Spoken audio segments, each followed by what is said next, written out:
Hello everyone, welcome to अभिज्ञान। आज के topic में हम पढ़ेंगे फोर्स एंड मोशन। क्या होता है फोर्स एंड मोशन? आइए स्क्रीन पर देखते हैं किस तरीके से फोर्स एंड मोशन को हम डिस्क्राइब कर सकते हैं। आइए स्टार्ट करते हैं। फोर्स, सबसे पहले हम बात करते हैं फोर्स की। क्या होता है फोर्स? आइए स्क्रीन पर देख रहे हैं आप कि फोर्स की अगर हम परिभाषा दें तो फोर्स क्या होता है। Introduction to force. हमने आपको बताया कि फोर्स क्या है। फोर्स एक बल है या धक्का या खिंचाव होता है। इसे हम क्या कहते हैं? बल को हम एक धक्का या खिंचाव कहते हैं, जो कि किसी वस्तु पर लगाया जाता है। तो वस्तु अगर रुकी है तो वो चलने लगती है, और चलती है तो वो रुक जाती है। ठीक है बेटा? तो आइए इस तरीके से हम स्क्रीन पर अगर हम देखें तो ये क्या है? पुश एंड पुल।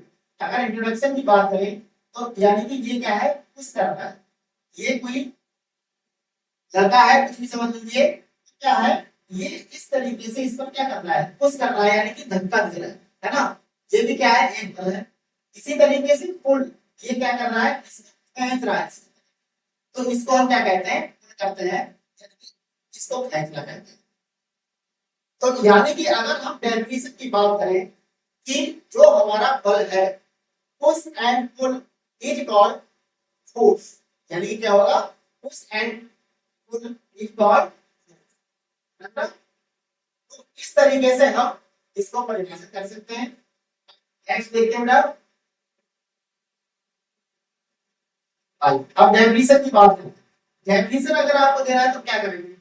बल एक भौतिक राशि है जो किसी वस्तु की विश्राम या गति की स्थिति में आ सकती है। इसे एक धक्का या खिंचाव के द्वारा परिभाषित किया जा सकता है, जिसकी परिमाण और दिशा दोनों होती है। यानी कि बल एक भौतिक राशि होती है और ये किसी भी वस्तु की विश्राम या स्थिति में परिवर्तन लाने का विरोध करती है या ला सकती है। इसे एक धक्का या खिंचाव कहते हैं और इसमें परिमाण और दिशा दोनों ही होते हैं। यानी कि हम कह सकते हैं कि जो हमारा बल है वो आगे दिशा से है। अब बात करते हैं टाइप्स ऑफ फोर्स की। बल के प्रकार। बल के दो प्रकार होते हैं, कॉन्टैक्ट फोर्स और नॉन कॉन्टैक्ट। तो कॉन्टैक्ट फोर्स क्या होता है? A force that requires physical contact between objects. यानी उदाहरण के लिए लीजिए, रोगी को बिस्तर पर खींचते समय हमारा कॉन्टैक्ट फोर्स, यानी कि कॉन्टैक्ट फोर्स का मतलब क्या होता है? दो वस्तुओं की सतह। अब यहाँ पर जो एग्जाम्पल दे रखा है वो एग्जाम्पल हमारा क्या है? रोगी और बिस्तर दोनों ही क्या है? एक दूसरे की सतह पर है ना? तो ये हमारा क्या है? कॉन्टैक्ट फोर्स होता है। इसे संपर्क बल। अब संपर्क बल की देखिए तनाव। तनाव बल क्या होता है? तनाव बल से मतलब होता है the force transmitted through a rope spring और वायर when it is। ठीक है बेटा? यानी कि तनाव बल, यानी कि ट्रांसमिट, यानी कि तनाव करना, यानी कि आपने क्या कहा कि रस्सी होती है जिसको आप तान देंगे तो क्या होगा? उसमें तनाव उत्पन्न हो जाएगा, टेंशन उत्पन्न हो जाएगा, है ना? ये किस पे लागू होता है? स्प्रिंग हो गया, वायर हो गया, तनाव यानी कि रस्सी हो गई। इस तरीके से इसको आप पूछना तो उसका तनाव बल। ठीक है ना? अब बताते हैं नॉर्मल फोर्स। नॉर्मल फोर्स यानी द्रव्यमान के समान। The perpendicular force extended by a surface on an object is called। सामान्य सामान्य बल की मतलब होता है, लंब बल का मतलब होता है कि किसी भी पॉइंट पर यानी किसी भी सरफेस पर आप परपेंडिकुलर फोर्स एक्सटेंडेड यानी बाहर की तरफ आप देख रहे हैं तो वो हमारा फोर्स। ठीक है? applied force, लागू बल। A force that is applied to an object by a person or another object। applied force क्या होता है? अगर आप किसी वस्तु पर अगर बल लगा रहे हैं तो उस पर वो बल क्या होगा? applied force कहलाता है, लागू बल क्या कहलाता है? लागू बल। ठीक है? नेक्स्ट हम देखते हैं नॉन कांटेक्ट फोर्स। क्या है ये? Non contact force. जो बल संपर्क में नहीं होता है इसे नॉन कांटेक्ट फोर्स कहते हैं। संपर्क यानी कि नॉन से मतलब क्या होता है? नहीं। देखिए क्या होता है? एक force that acts on an object without legal. तो यानी कि जो किसी के संपर्क में नहीं था तो वो कौन सा बल होगा? Non contact. अब इसमें देख लीजिए कौन कौन से नॉन कांटेक्ट फोर्स होते हैं। सबसे पहला है ग्रेविटेशनल यानी गुरुत्वाकर्षण। The attractive force between two masses. the earth gravitational force to object towards its center। यानी कि बेटा यहाँ पर ग्रेविटेशनल फोर्स है, यानी कि इसकी बात की गई है कि कोई भी अट्रैक्टिव बल है तो वो दो द्रव्यमानों के बीच लग रहा है और उनका जो पृथ्वी का गुरुत्वाकर्षण है वो उनके लिए नीचे की तरफ पृथ्वी की ओर खींचता है, इसी को ग्रेविटेशनल फोर्स है ना। मैं आपको एक फॉर्मूला बताऊंगा, N equal to N1 N2 ये इसका फॉर्मूला, ठीक है। नेक्स्ट इलेक्ट्रोमैग्नेटिक विद्युत चुंबकीय बल, विद्युत चुंबकीय बल का मतलब आप समझ रहे होंगे विद्युत चुंबक से होता है विद्युत। The force between charge particle, यानी कि जो आवेशित कण होते हैं उनके मध्य में एक बल लगता है जिसे हम विद्युत चुंबकीय कहते हैं। It is responsible for both electric and magnetic है ना बेटा। यानी इलेक्ट्रोमैग्नेटिक फोर्स का होगा जो आवेश के बीच में जो बल लग रहा है उसे इलेक्ट्रिक फोर्स। नेक्स्ट आता है न्यूक्लियर फोर्स, नाभिकीय बल, the force that holds the nucleus of an atom together acting between protons and neutrons. यानी कि जो नाभिकीय बल होता है ना वो क्या होता है कि जो परमाणु पर, यानी कि प्रोटॉन और न्यूट्रॉन, यानी परमाणु क्या है दोनों ही न्यूट्रॉन प्रोटॉन दोनों ही होते हैं जो कि क्या करते हैं नाभिकीय बल का निर्माण करते हैं, यानी नाभिक बनाते हैं और उन पर नाभिकीय बल है। ठीक है। अब बात आती है यूनिट्स ऑफ फोर्स की। जो बल का जो मात्रक होता है ये बल की जो इकाई होती है वो न्यूटन होती है और एक न्यूटन में क्या होता है एक किलोग्राम एक मीटर प्रति सेकंड स्क्वायर। ठीक है। एक न्यूटन किसके बराबर होता है 1 केजी इनटू 1 मीटर प्रति सेकंड। ठीक है। अब बात आती है Newton's law of motion, Newton की गति के नियम क्या होते हैं। न्यूटन की गति के 3 नियम होते हैं बेटा। न्यूटन की गति के कितने नियम होते हैं 3 नियम। तो पहला नियम क्या है the Newton's law first law of motion, Newton's first law of, इसमें कौन कौन सा होगा Newton's first law of motion में। ठीक है। Newton's first law of motion तो हम लॉ ऑफ इनर्शिया भी कहते हैं, इसे जड़त्व का नियम भी कहते हैं। यानी कि जो न्यूटन का प्रथम नियम कहलाता है वो हमारा क्या है जड़त्व का नियम होता है, जैसे लॉ ऑफ इनर्शिया कहते हैं। तो इसके अनुसार क्या है जब कोई वस्तु तब तक विश्राम या समान गति से चलती रहेगी जब तक इस पर कोई कार्य बल न लगाया जाए, है ना। तो यानी कि न्यूटन ने क्या बताया था कि अगर कोई वस्तु है अगर वो चल रही है तो चलती रहेगी, रुकी है तो रुकी रहेगी जब तक कि उस पर कोई भारी बल या भारी फोर्स न लगाए। ये बेटा न्यूटन की गति का प्रथम नियम है। कैसे देख लीजिए Newton's law of motion, Newton's law of motion comprise three fundamental principles that describe the relationships between the motion of an object and the force acting on it. These law helps explain how object move in our everyday world and in the universe। आप देख रहे हैं किस तरीके से ये कोई एक व्यक्ति है, ये बेटा इस तरीके से एक ट्रॉली पर क्या कर रहा है यानी कि इसको धक्का मार रहा है ना। जब इसको धक्का मार रहा है तो ये क्या कर रहा है इस पर एक बल लग रहा है, क्या लग रहा है एक बाहरी बल लग रहा है, यानी कि इसमें क्या है इसके अकॉर्डिंग क्या है बाहरी बल लगेगा। तो इस पर देख लीजिए ये है ना, तो इसकी गति क्या होगी न्यूटन्स फर्स्ट लॉ ऑफ, ठीक है।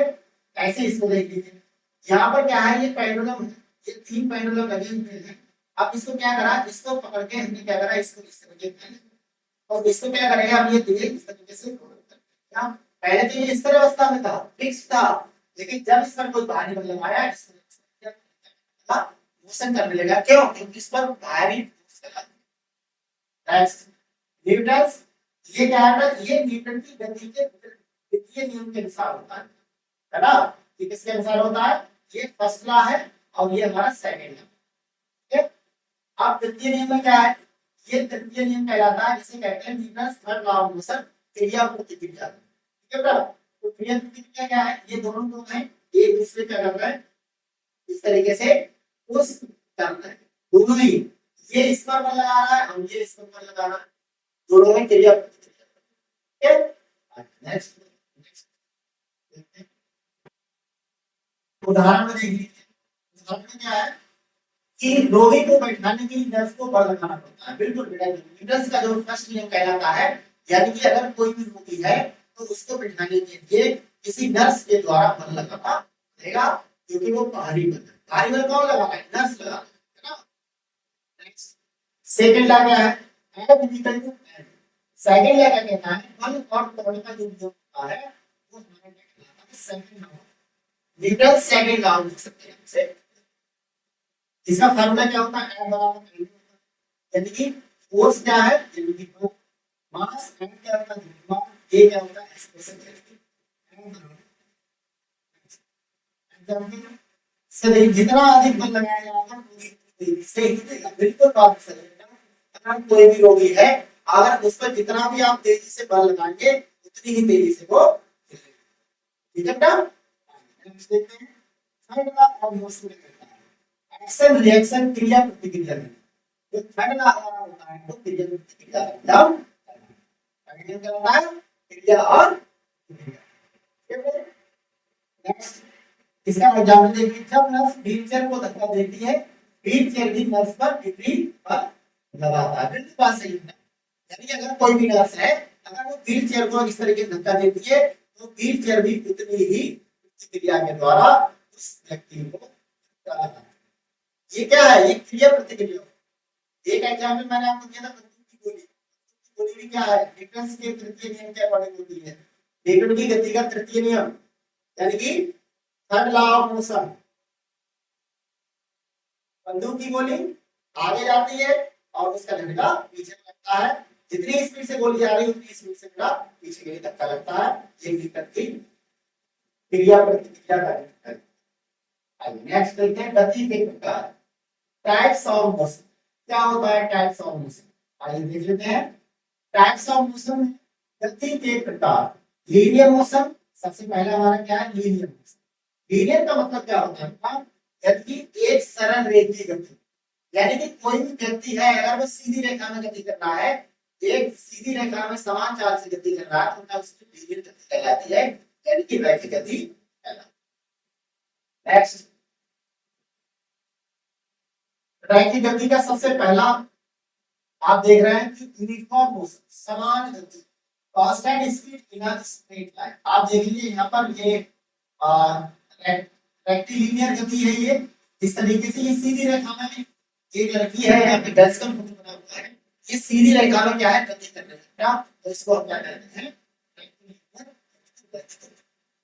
यहाँ पर क्या है? ये आप देखिए, तो इस तरीके से ये घड़ी ऐसे घूमना स्टार्ट करती है। इस तरीके से ये सर्कल है, यानी प्रति गति कर रहा है।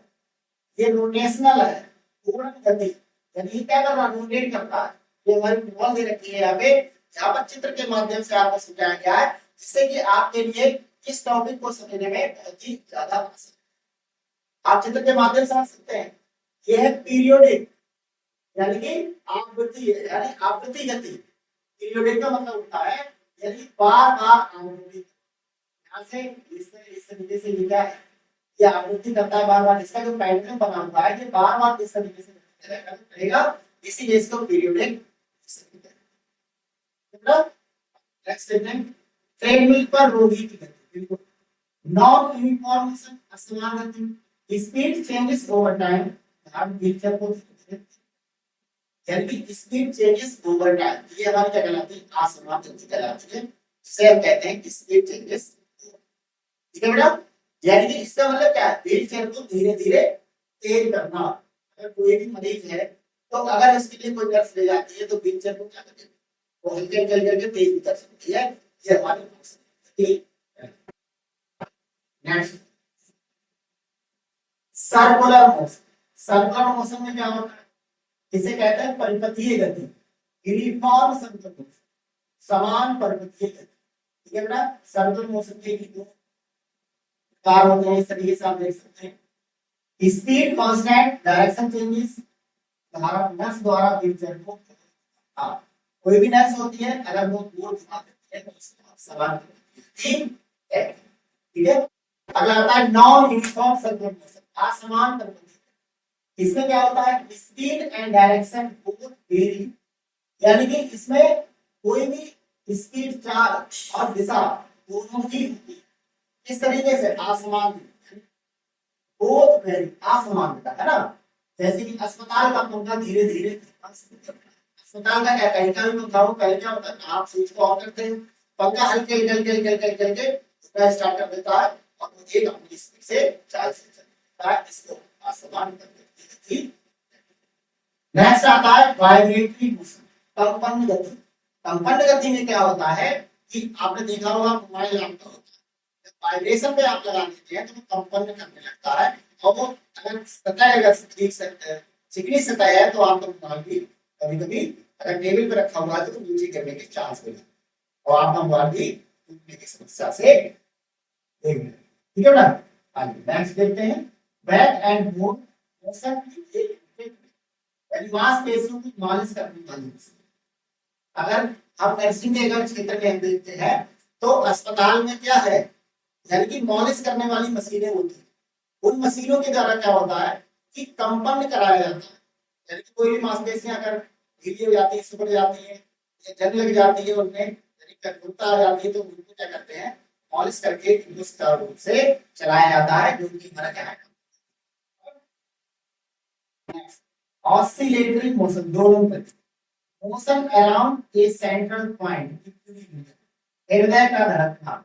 क्या है? हृदय का धड़कना है ना, सबसे बढ़िया है। इस तरीके से हमेशा क्या होता है आठ। नेक्स्ट है प्रोजेक्टाइल मोशन, यानी प्रक्षेप की गति। प्रक्षेप की गति से मतलब क्या होता है जो यानी कर्णपात अंडरग्रेड, अस्पताल में किसी वस्तु का गिरना। प्रक्षेप का मतलब क्या है? अस्पताल में किसी वस्तु का गिरना। अगर मान लीजिए कोई भी अस्पताल में व्यक्ति है और उसकी वस्तु क्या होती है नीचे गिर जाती है, तो जो गति यानी जो प्रवाहित हो रही है वो प्रोजेक्टाइल है, यानी कि प्रक्षेप की गति का उदाहरण। ठीक है बेटे, आइए नेक्स्ट देखते हैं फैक्टर्स अफेक्टिंग मोशन, गति को प्रभावित करने वाले क्या है? फोर्स एंड मोशन, बल और यानी कि जो गति को प्रभावित करते हैं कौन है? फोर्स एंड मोशन, ये दोनों क्या करते हैं? बल लगाने से किसी वस्तु की गति है और बल का प्रभाव उसके परिमाण, दिशा और आवेदन के बिंदु पर निर्भर करता है। किसी वस्तु पर जितना अधिक बल लगाया जाता है उसकी गति में उतना अधिक।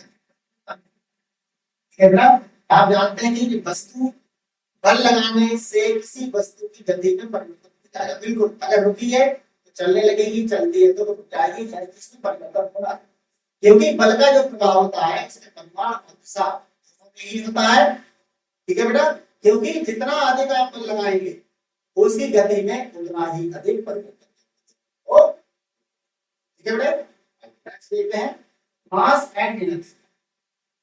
तो बल और गति की बात हो रही है, अब क्या है फैक्टर से देखिए मास एंड इनर्जी, द्रव्यमान और बल। किसी वस्तु का द्रव्यमान उसकी जड़ता निर्धारित करता है। अधिक द्रव्यमान वाली वस्तु को अपनी गति की स्थिति या त्वरण बदलने के लिए अधिक बल की आवश्यकता होती है। यही कारण है कि भारी वस्तु को लाना या रोकना कठिन होता है। द्रव्यमान और जड़त्व से मतलब क्या है बेटा? यानी कि किसी वस्तु का द्रव्यमान उसकी जड़ता पे निर्भर करता है, उसके जड़त्व पर निर्भर करता है। क्यों?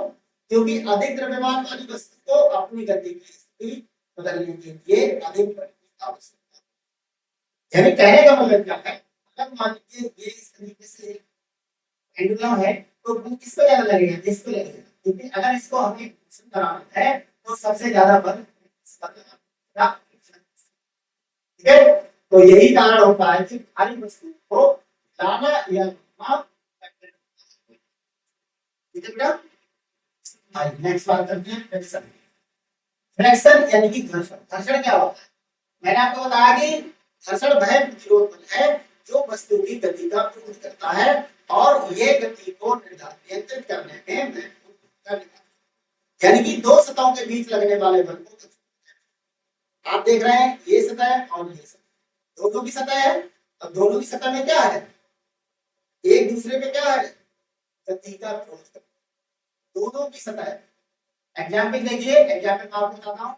यानी कि हम लोग जमीन पर चलते हैं, यानी कि क्या आप समझ सकते हैं कि साइकिल और सड़क, साइकिल का जो पहिया होता है और सड़क की दोनों के बीच क्या होगा, घर्षण होगा। आपने देखा होगा जब हम पैडल मारते हैं, तो जब पैडल मारते हैं साइकिल में, तो साइकिल क्या होता है, गति करने लगती है।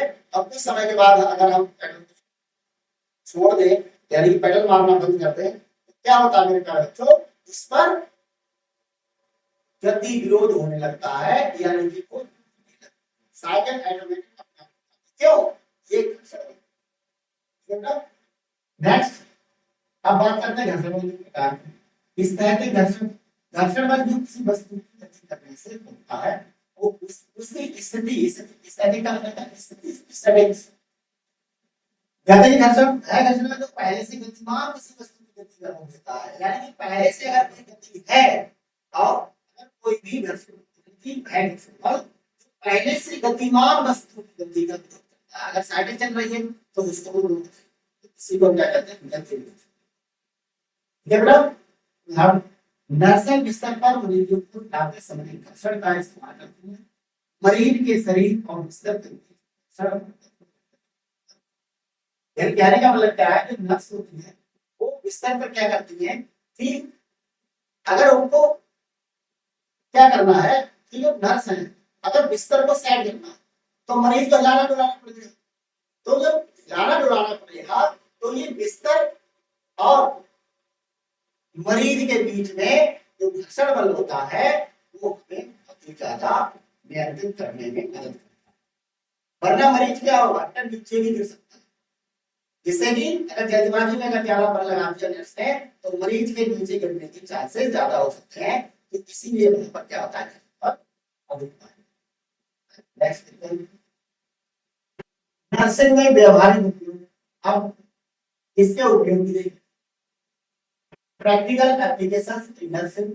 मरीज की हालत, यानी कि इसका मतलब क्या है, नर्सों को यह समझने की आवश्यकता होती है कि मरीज को उठाते या हिलाते समय उचित बल कैसे लगाया जाए ताकि मरीज और खुद चोट न लग पाए, जिससे कि शारीरिक क्रियाविधि अनावश्यक तनाव में और मांसपेशियों के तनाव में मदद हो सकती है ना। ये मरीज की हरकत होती है। मरीज की हरकत से मतलब क्या है, यानी कि कोई भी नर्स है उसे सब ये बहुत जरूरी समझना आवश्यक है कि अगर मरीज को वो उठा रहे हैं या हिला रहे हैं या इधर से उधर कर रहे हैं तो उस पर हम किस प्रकार से बल को लगाएं। अगर जल्दबाजी में आपने उल्टा सीधा बल लगा दिया तो लग सकती है बच्चों, तो उसको आपको ठीक है। नेक्स्ट देखिए, चिकित्सा उपकरण।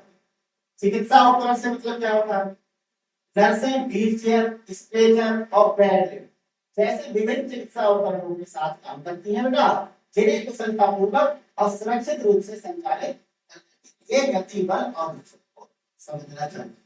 यानी कि अगर आप चिकित्सा के क्षेत्र में हैं या जा रहे हैं तो वहां पर बेटा बहुत सारे उपकरण होते हैं, जैसे व्हील चेयर हो गया, स्ट्रेचर हो गया, बेड लिफ्ट हो गई। तो इस तरीके से क्या है, तो उनके उपकरण को चलाने के लिए आपको क्या करना है कि किस तरीके से हम गति बल और घर्षण का प्रयोग कितना करना चाहिए, कैसे करना चाहिए, उनके लिए ज्यादा आवश्यक है। नेक्स्ट देखते हैं व्हील चेयर की गति। व्हील चेयर की गति, जब नर्सें व्हील चेयर को धक्का देती है और साथ साथ पहिए और जमीन के बीच घर्षण को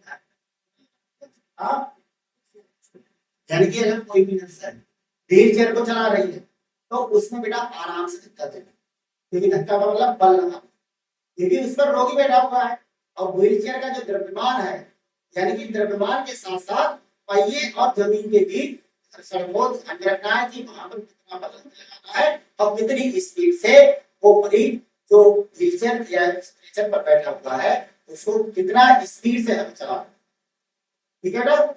तो ये व्हील चेयर की गति को नियंत्रित करने के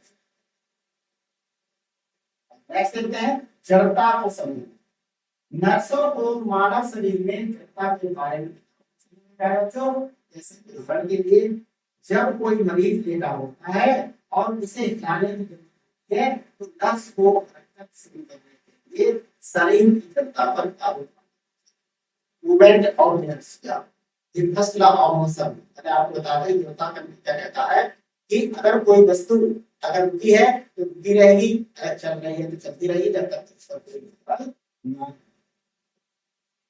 नेक्स्ट,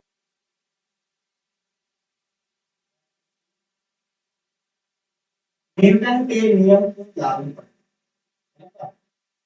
तो न्यूटन के नियम क्या है?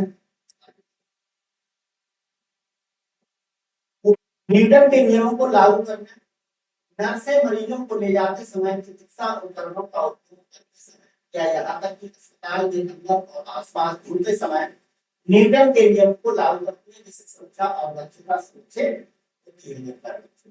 यानी कि कहने का मतलब क्या है, न्यूटन के नियम हमने आपको बताए थे, तो उस पर क्या है, नर्सें होती हैं वो मरीजों को ले जाती हैं और चिकित्सा उपकरणों का प्रयोग करती हैं, तो उन्हें ये अस्पताल के अंदर या आसपास घूमते समय को लागू करना है, जिससे कि उनकी सुरक्षा और दक्षता सुरक्षित हो। अब सारांश की बात करते हैं, समझिएगा। बल एक धक्का या खिंचाव होता है मेरे भाइयों, जो किसी वस्तु की गति होता है, इसे संपर्क या गैर संपर्क बल किया जा सकता है। मैंने आपको बताया कि बल एक धक्का या खिंचाव होता है, इसके दो प्रकार होते हैं, संपर्क बल और न्यूटन की गति के नियम, तीन नियम होते हैं बेटा। तो वस्तुएं बलों पर कैसे कार्य करती है, का नियम, त्वरण का नियम और ये बता क्या होता है, फर्स्ट लॉ ऑफ न्यूटन और ये सेकंड लॉ ऑफ न्यूटन और ये थर्ड लॉ ऑफ न्यूटन की गति के तीन नियम। अब बात आती है गति के प्रकार, रेखीय गति, वृत्तीय गति, कंपनात्मक गति, ध्रुवीय गति और इस कई गति शामिल होती है, तो जिनके उदाहरण है और से पहले भी आप नेक्स्ट आता है नर्सिंग में बल और गति का प्रयोग, रोगी की देखभाल के लिए किया जाता है, चिकित्सा उपकरण के लिए किया जाता है, संचालन और मानव गति को समझने के लिए किया जाता है। ये पहले बच्चों, नेक्स्ट देखते हैं।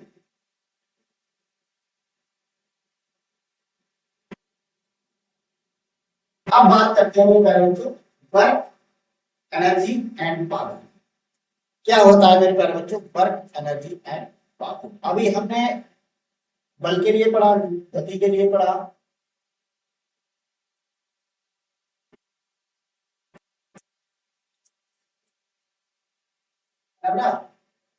अब हम पढ़ते हैं वर्क, एनर्जी एंड पावर, कार्य, ऊर्जा और सबसे पहला हमारा आता है डेफिनेशन ऑफ कार्य की डेफिनेशन। भौतिकी में कार्य को ऊर्जा के हस्तांतरण के रूप में परिभाषित किया जाता है, तो तब होता है जब किसी वस्तु पर बल लगाया जाए और वस्तु बल की दिशा में गति। कार्य की परिभाषा क्या होगी बेटा, यानी कि कार्य को ऊर्जा स्थानांतरण के रूप में कैसे, यानी कार्य क्या है, यानी कि उसमें बल लगेगा और जब बल लगेगा तो वस्तु है तो वो वस्तु के दिशा में गति करेगी।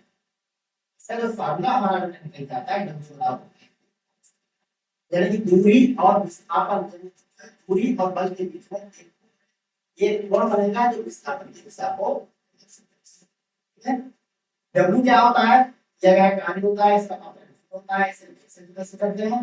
एट क्या होता है, बल होता है, इसे और एन से प्रदर्शित करते हैं।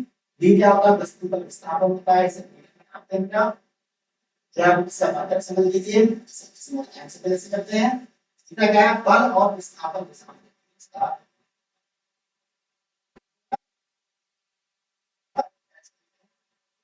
कार्य की इकाई, कार्य की ऐसा ही क्या, कार्य की ऐसा ही कहीं कम एक जूल वह कार्य है, अगर हम क्या होगा, एक जूल वह कार्य होता है तब क्या रहता है जब एक न्यूटन का बल किसी वस्तु के बल के साथ एक न्यूटन, अब बात करते हैं टाइप्स ऑफ कार्य के प्रकार। धनात्मक कार्य, जब किसी वस्तु पर लगाया गया बल और विस्थापन एक ही दिशा में हो तो धनात्मक कार्य, यानी कि कोई वस्तु है इस तरीके से है और बल भी क्या है, दोनों एक ही दिशा में लग रहे हैं, तो धनात्मक कार्य। Example, lifting a patient from a bed to a hospital, यानी कि ये लिफ्टिंग होता है पेशेंट बिस्तर को छोड़ता है तो इसका क्या होता है, यानी कि उसको छोड़ना। जैसे बिस्तर, जैसे मान लीजिए रोगी है, पेशेंट है, वो किस पे लेटा हुआ है, यानी कि बेड का, और बेड से कहाँ पहुंच गया, स्ट्रेचर, तो वहां से उठा वहां बैठ गया, तो क्या है, दोनों क्या है, एक दूसरे के बिल्कुल क्या हो गया बेटा, आत्मक कार्य। ठीक है, नेक्स्ट लेक्चर की बात है। जब किसी वस्तु पर लगाए गए बल और विस्थापन विपरीत दिशा में होते हैं, जैसे यानी कि lowering a patient back onto the bed after, यानी कहने का मतलब क्या है कि अगर आप किसी मरीज के लिए क्या कर रहे हैं, यानी बिठा रहे हैं ए बेड आफ्टर लिफ्टिंग दैट, यानी कि आपने उसे क्या करा, पहले तो उसे बिस्तर पे बिठा दिया, और बिस्तर के बाद में फिर उसको क्या करा, यानी कि लिफ्ट पे, तो ये उसका रिलेटेड। सूखने का क्या होता है, जब कोई विस्थापन नहीं होता है तो सूखने का होता है, जब लगाया गया बल विस्थापन भी लगभग होता है, जैसे कि उदाहरण के लिए बिना किसी आगे कोई कार्य नहीं, यानी कि शून्य कार्य का मतलब क्या है, एक दीवार है मेरे पास, दीवार क्या है, अभी मैं इस पर धक्का मारूं तो इस पर कोई फर्क नहीं पड़ेगा, क्योंकि दीवार के सहारे से क्या होगा, उसमें कोई कार्य नहीं हो रहा है, आप बल लगाए नहीं लगाए पड़े कार्य नहीं। नेक्स्ट बात करते हैं डेफिनेशन ऑफ एनर्जी। ऊर्जा से मतलब आप समझ रहे हैं क्या की परिभाषा क्या होती है, ऊर्जा कार्य करने की क्षमता होती है, यह विभिन्न रूपों में होती है, इसे एक रूप से किया जा सकता है, लेकिन इसे बनाया या नष्ट इसे ऊर्जा के संरक्षण का निश्चित है। ऊर्जा की इकाई, ऊर्जा की ऐसा इकाई क्या होती है, और एक क्या है, एक ऊर्जा की मात्रा होती है जो किसी वस्तु को 1 मीटर तक से चलाने की आवश्यकता है। ये एक दूरी पर। नेक्स्ट बात करते हैं टाइप्स ऑफ एनर्जी, ऊर्जा के। सबसे पहला प्रकार क्या है, गति ऊर्जा। गति ऊर्जा क्या होता है, जो किसी वस्तु की गति के कारण वो क्या कहते हैं, गति ऊर्जा कहते हैं। किसी वस्तु की गति के कारण होता है, ये वस्तु के द्रव्यमान और उसके पर निर्भर करती है। ये तीन चीजें आप एम क्या होता है, द्रव्यमान होता है, मतलब एक्स मैंने आपको बताया, एम क्या होता है, वस्तु का है ना, किलोग्राम में होता है, डी क्या होता है, वस्तु का वेग, ध्यान दीजिए। चलती व्हीलचेयर या स्ट्रेचर में गति ऊर्जा होती है और नर्स को इसे ये बल है। इसके पहले बच्चों, यानी कि क्या है, व्हीलचेयर है, चल रही है, संभावित संभावित ऊर्जा यानी कि स्थितिज ऊर्जा कहते हैं, स्थितिज ऊर्जा पोटेंशियल द्वारा बल से आमतौर पर होता है, अपनी स्थिति के कारण की जाने वाली ऊर्जा है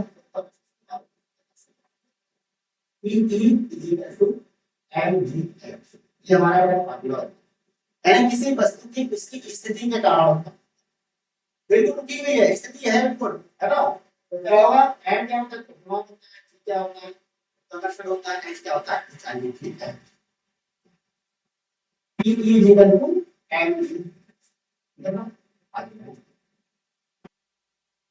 जब किसी मरीज का चिकित्सा उपकरण को ऊंचे स्थान पर उठाया जाता है तो उन्हें स्थिति का, कोई मरीज है बेटा, अगर चिकित्सा उपकरण पर रखा होता है तो उस पर क्या होगा, यानी कि आपने मरीज को बिठा दिया, ठीक है, अब उस उपकरण को आप उठा रहे हैं तो मरीज क्या है बेटा, मरीज तो बेटा वैसे भी स्थिति में है, जैसा था वैसे भी हम उस पर कोई नेक्स्ट आता है रासायनिक, रासायनिक यौगिकों के बंधों की संरचना वो रासायनिक के दौरान निकलती है, ये आमतौर पर भोजन और से रासायनिक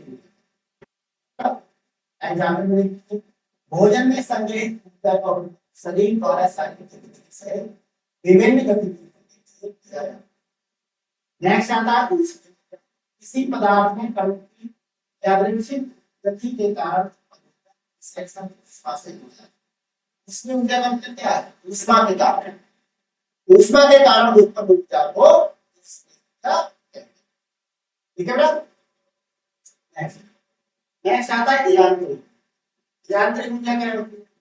किसी वस्तु में गतिज ऊर्जा और स्थितिज ऊर्जा का है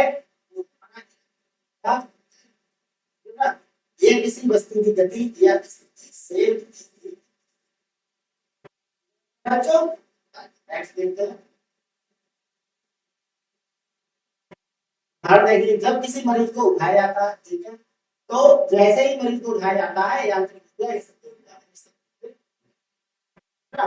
अभी क्या हुआ था? किसी मरीज को उठाया, तो जैसे ही मरीज को उठाया तो उसमें यांत्रिक ऊर्जा हो गई, और यांत्रिक ऊर्जा क्या हो गई? तो स्थितिज ऊर्जा में स्थानांतरित। आइए अब आपकी विद्युत ऊर्जा। किसी चालक में विद्युत आवेश द्वारा वहन की जाने वाली ऊर्जा ये अधिकांश उपकरणों और विद्युत करंट है ना। तो किसी चालक में विद्युत आवेश द्वारा वहन की जाने वाली ऊर्जा ये अधिकांश चिकित्सा उपकरणों और जैसे ईसीजी मशीन या वेंटिलेटर जैसे उपकरणों को आपूर्ति की जाती है। ईसीजी मशीन से कार्डियोलॉजी इस तरह आता है, हार्ट के पेशेंट होते हैं तो उनके हार्ट बीट चेक करने के लिए ईसीजी मशीन का क्या था, तो उससे क्या होता है? इलेक्ट्रिक होता है, इलेक्ट्रिक ऊर्जा होता है। ऐसी वेंटिलेटर और कार्डियोलॉजी। नेक्स्ट आता है न्यूक्लियर। न्यूक्लियर रासायनिक ऊर्जा, रसायनिक सॉरी नाभिकीय ऊर्जा। न्यूक्लियर एनर्जी यानी कि नाभिक क्या होती है? Energy during reaction such as fusion और सामान्य नर्सिंग प्रदेशों में इसका सीधे तौर पर उपयोग किया जा सकता है, लेकिन कुछ नैदानिक उपकरणों जैसे पैड स्कैन में परमाणु ऊर्जा का उपयोग किया जाता है। यानी जो पैड होता है हमारा, ठीक है, तो उसमें क्या है कि जो न्यूक्लियर एनर्जी होती है उसको स्कैनिंग में किया जाता है और परमाणु ऊर्जा का उपयोग किया जाता है। ये इसका उपयोग ज्यादा नहीं है। कैसे बनेगा? एक्स मार करते हैं शक्ति। शक्ति क्या है? आप समझे होंगे, पावर। शक्ति से मतलब डेफिनेशन ऑफ पावर, शक्ति की परिभाषा। शक्ति वह दर है जिस पर काम किया जाता है या ऊर्जा स्थानांतरित की जाती है। ये दर्शाता है कि काम कितनी तेजी से किया जाता है या ऊर्जा का उपयोग किया जाता है। ठीक है ना? ऊर्जा का मतलब क्या है? यानी शक्ति। जहां ऊर्जा होगी तब तो आप शक्ति उसके अंदर होगी। जैसे शक्ति वह दर है जिस पर काम किया जाता है या ऊर्जा स्थानांतरित की जाती है और ये दर्शाता है कि काम कितनी तेजी से हो रहा है और ऊर्जा का उपयोग हम कितनी तेजी से कर सकते हैं। तो फार्मूला हमारा अगर हम देखें शक्ति का, तो P बराबर T P क्या होता है? शक्ति होती है बच्चों। W क्या होता है? क्रिया कार्य, इसको q बनाते हैं। कार्य शक्ति है। और P क्या होता है बच्चों? S।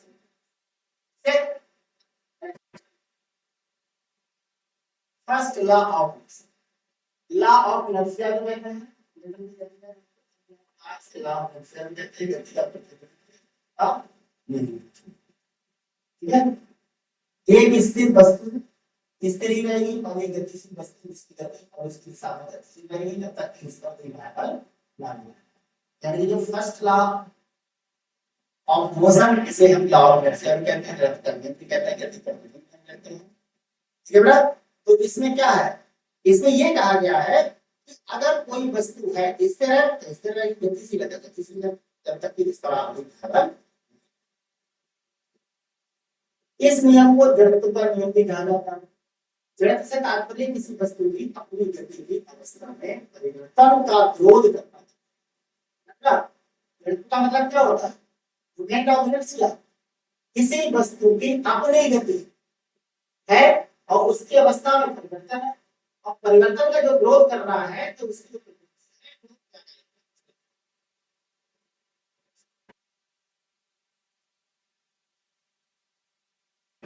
अर्थ क्या है प्यारे बच्चों? इसका अर्थ यह है कि जब तक कि कोई वस्तु पर कोई बल कार्य नहीं करता है तब तक वह अपनी विराम अवस्था या एक समाप्त ठीक है। नेक्स्ट देखते हैं, उदाहरण देखिए, जब कोई कार अचानक होती है तो उससे बैठने लगती है, ऐसा लगता है कि उन्हें आगे की दूर धक्के लगा रहे हैं। ऐसा इसलिए होता है क्योंकि यात्रियों के शरीर में कार में से पहले की तरह की धक्की है। आगे अब बात करते हैं नर्सिंग में आवेदन एप्लीकेशन क्या होता है। मानव शरीर में रक्त वाहिकाओं तरल पदार्थों की गति में जड़ का नियम एक बनवाता है और जब रोगियों को स्थानांतरित किया जाता है बच्चों या ले जाया जाता है तो उनके शरीर को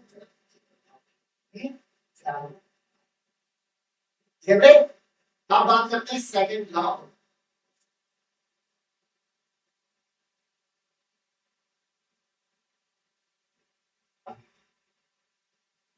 सेकंड लॉ इसे न्यूटन की गति का द्वितीय नियम कहते हैं।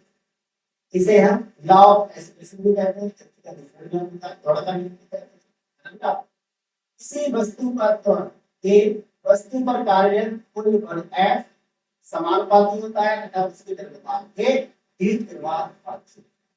F इक्वल टू m क्या होता है, द्रव्यमान होता है, क्या होता है एक्सेलरेशन त्वरण।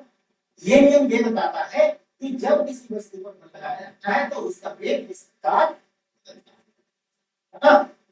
और बल वह बाहरी प्रभाव है जो होता है और द्रव्यमान m और किसी वस्तु में पदार्थ की मात्रा होती है बेटा। और त्वरण क्या है, त्वरण एक कहते हैं वेग की।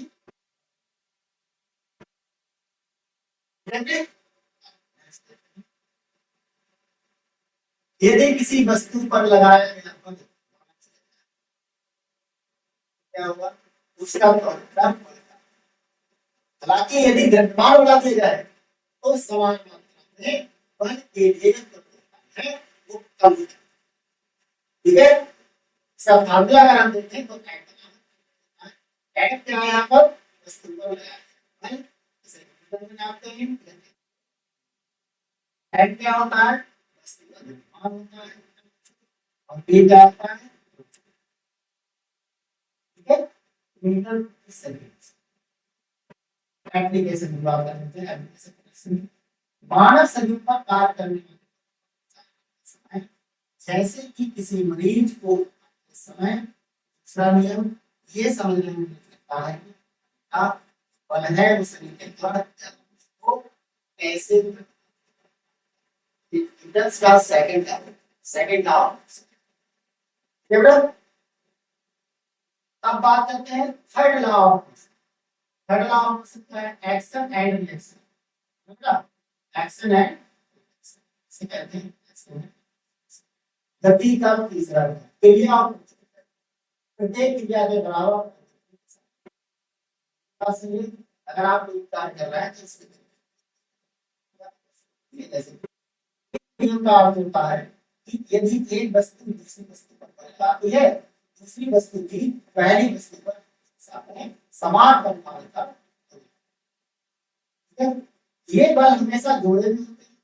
यदि आप किसी दीवार को धक्का देते हैं तो दीवार ऊपरी दिशा में समान बल के साथ साथ नीचे धकेलती है, भले ही हम क्या करते हैं प्रतिक्रिया। दीवार क्या होती है, दीवार का आप धक्का लगा रहे हैं तो दीवार की क्या होगी, नीचे लगाती है लेकिन उसमें कोई भी कार्य और दीवार भी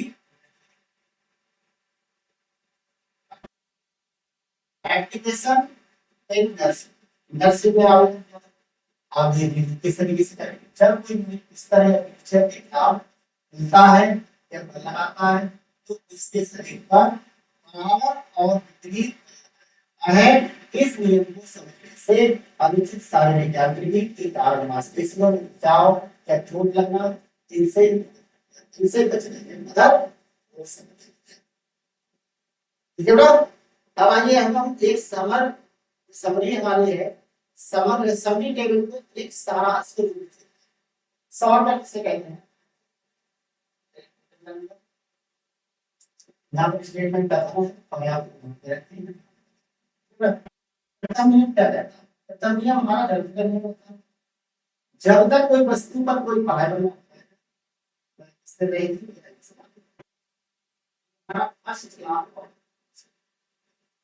उदाहरण क्या है महत्वपूर्ण अवधारणा क्या होती है गति में परिवर्तन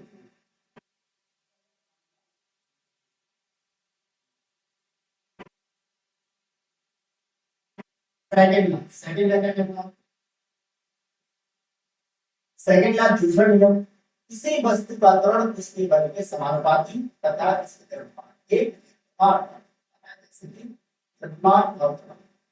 force equal to mass into acceleration and तीसरा नियम क्या कहता है तीसरे नियम को हम क्रिया नियम कहते हैं प्रत्येक क्रिया की समान क्या होती है कहते हैं जैसे क्रिया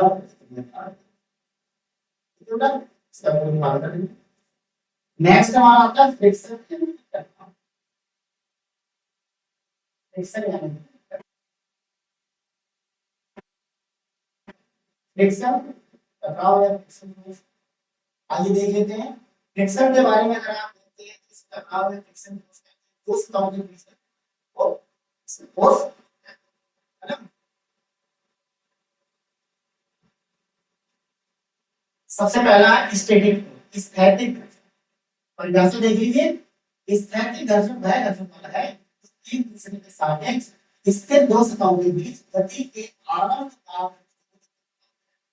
स्थैतिक घर्षण का मतलब क्या है उसकी स्थिति है तो उसके घर्षण के कारण है ना तो उसकी स्थिति का मतलब क्या है कि अगर कोई स्थिति में वस्तु है तो उस पर आप गति प्रारंभ तो गति प्रारंभ कराएंगे तो उसका क्या करेगा वो करेगा उसको इसको इस तरह के नेक्स्ट इसकी विशेषता क्या है यह बल लगाने पर वस्तु दाएं से मुड़ता है स्थैतिक घर्षण बल लागू बल के साथ साथ तब तक बढ़ता जाता है जब तक इसकी गति से निकलता नहीं करती ये सामान्यतः कहाँ होगा गतिज घर्षण से ये क्या होता है गतिज घर्षण से अधिक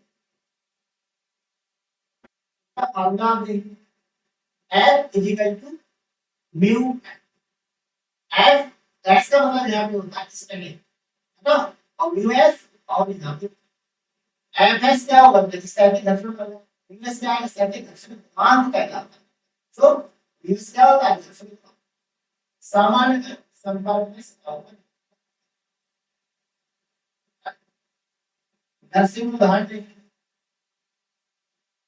मरीज को उठाना या हिलाना बिस्तर पर लेटे मरीज को उठाने या से लगाना स्थैतिक घर्षण बहुत जरूरी होता है जब मरीज का शरीर हिलने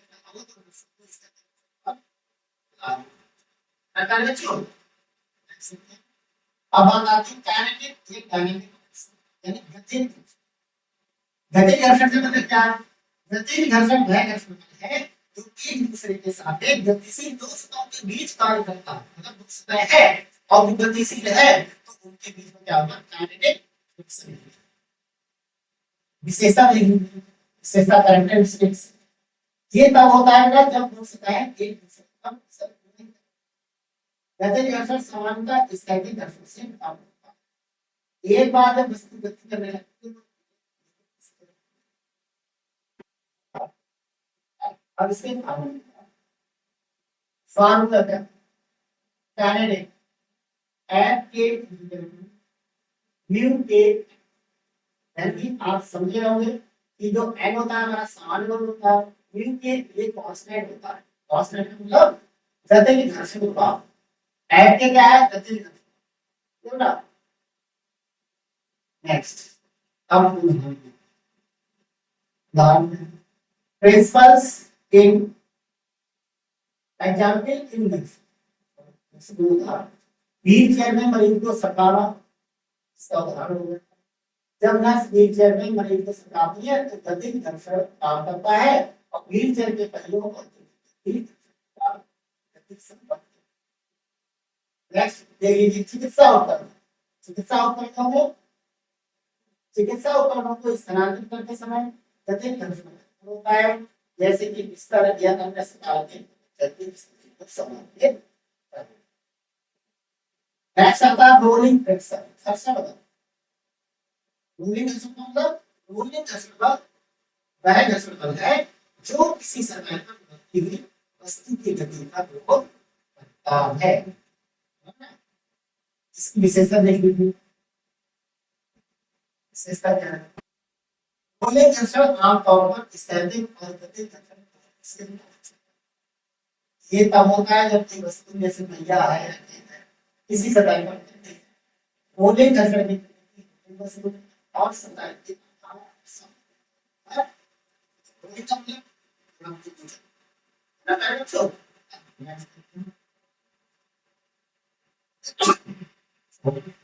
फार्मूला रोलिंग घर्षण का Fr डिवाइडेड म्यू Fr का मतलब होता है रोलिंग म्यू आर रोलिंग घर्षण का एंड क्या होता है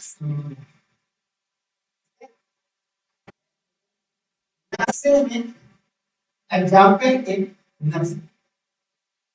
व्हील चेयर और अस्पताल के बिस्तर, व्हील चेयर में मरीज को ले जाते समय अस्पताल के बिस्तर की स्थिति को संभालित करते समय रोलिंग घर्षण का सामना करना। अगर आप व्हील चेयर चला रहे हैं तो अस्पताल का बिस्तर उतार के इसको इसको पहले है ना, स्ट्रेचर पर मरीजों को ले जाते समय घर्षण लगता है, जिससे फर्श पर सुचारू रूप से चलना संभव है। आता है द्रव घर्षण। द्रव घर्षण क्या है? जैसे ड्रैग या चिपचिपाना। घर्षण जो उत्पन्न होता है जब कोई वस्तु किसी तरह पदार्थ या गैस से होकर पानी उठा जल में काम किया जाए, ये क्या है? द्रव है ना, लिक्विड चलाते हैं, चलाते हैं। विशेषता देखते हैं, कैरेक्टरिस्टिक्स द्रव घर्षण। विशेषता क्या है? द्रव घर्षण तरल माध्यम वायु या जल से गुजरने वाली वस्तु की गति का बल वस्तु की गति और द्रव की चालकता के साथ ये तैराकी है किसी व्यक्ति के चारों ओर की गति जैसी गतिविधि है। इसका फार्मूला क्या होगा? F इक्वल टू थीटा ए। ये बेटा थीटा का निशान है,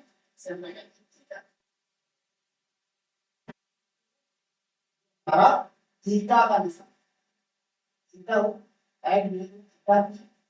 एफ क्या द्रव घर्षण बल, थीटा क्या द्रव की गति से श्यामता होती है, ये क्या होता है द्रव में कितना परसेंट थीटा होता है वस्तु का एग्जांपल इन नर्सिंग। नर्सिंग में आप उदाहरण कि इसके उदाहरण जल में आवागमन, ठीक है, जब रोगियों को प्रवास के लिए जल चिकित्सा या सहायता की जाती है तो बेटा नर्सिंग को द्रव का सामना हाइड्रोथेरेपी, जो हाइड्रो मतलब हाइड्रोजन जल की पानी से बात हो, वेंटिलेशन वेंटिलेटर या ऑक्सीजन मास्क जैसी चिकित्सा उपकरण के समय वायु की द्रव घर्षण है। स्लाइडिंग फ्रिक्शन सर्पी घर्षण, इसकी परिभाषा दे लीजिए। स्लाइड घर्षण किसी वस्तु द्वारा आंदोलन किया जाने वाला बोध है जब वह किसी सतह पर चलता है तो हमारा सर्पी स्लाइडिंग चलना, क्योंकि आपने कहा मतलब पहाड़ों पे जाते हैं बर्फ होता है इसमें क्या करते हैं स्लाइडिंग करते हैं। इसकी विशेषता क्या है? विशेषता क्या है? कैरेक्टरिस्टिक ये आमतौर पर रोलिंग घर्षण से अधिक इस प्रकार का घर्षण तब उत्पन्न होता है जब कोई वस्तु किसी सतह पर चलती है और सब भाग से एफएस एफएस क्या होता है बेटा? सरकने वाला घर्षण सर्पी घर्षण। यूएस सर्पी घर्षण एंड क्या होता है? समय।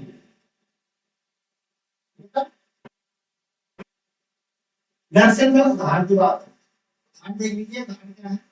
मरीजों को स्थानांतरित करना, जब कोई नर्स किसी मरीज को अस्पताल के बिस्तर पर बच्चों या बिस्तर पर मरीज को स्थानांतरित करने के लिए स्लाइड शीट का उपयोग करते हैं तो किस तरह। अब बात करते हैं summary table, types of summary table क्या क्या होते हैं। समरी टेबल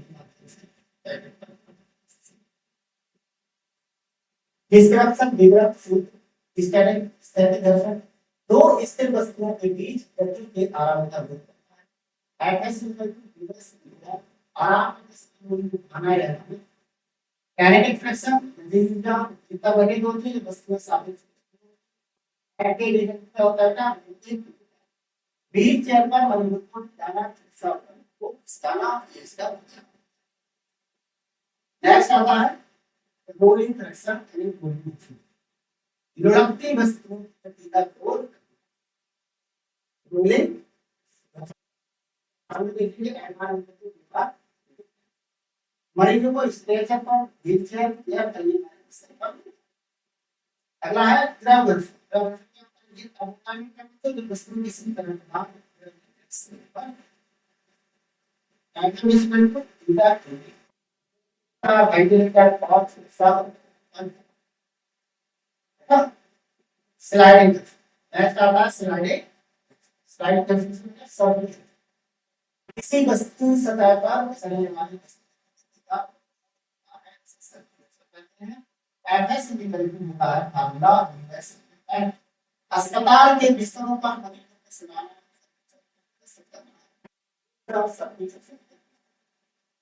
आप नर्सिंग में घर्षण का महत्व मरीज को संभालना ये सब क्या है फ्रिक्शन के उदाहरण। घर्षण को समझना नर्सिंग को मरीजों को स्थानांतरित करने बदलने की मदद करता है। उच्च तकनीकों का उपयोग करके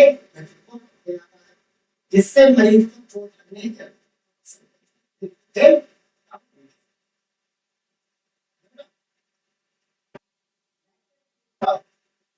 घर्षण से व्हीलचेयर बिस्तर स्ट्रेचर सहित उपकरणों और उपयोगिता और दक्षता प्रभावित चोटों की रोकथाम है। डर से अनुचित संचालन के कारण होने वाले घर्षण के सिद्धांत है प्रकार है और कर सकते हैं और जिससे रोगी का सुचारू स्थानांतरण और बेहतर देखभाल सुनिश्चित।